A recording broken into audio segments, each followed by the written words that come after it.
carefully. God does not decide who becomes wealthy or who remains poor. Write it down, please.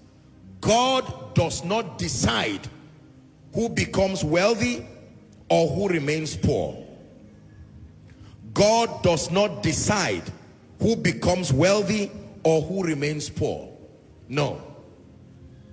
If you remain poor in your life, it is not God that chose it that way.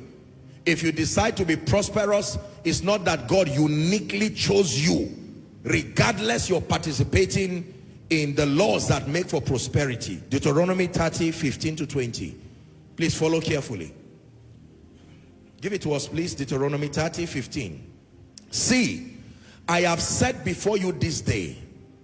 Follow carefully now, Koinonia. Life and good, death and evil. 16.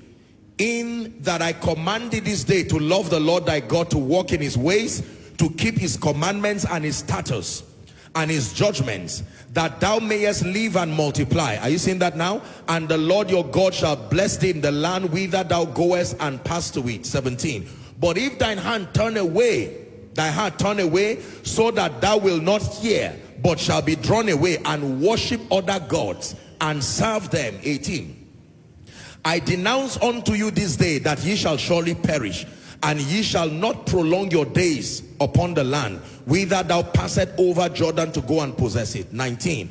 I call heaven, watch this now, and earth to record this day against you, that I have set before you, Koinonia, life and death. I have set before you blessing and cursing. Therefore, I won't force you. Choose life.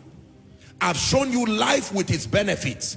I've shown you death and curses with their limitations. Choose life. I can only advise you, but I cannot force you, that both thou and thy seed may live. Verse 20.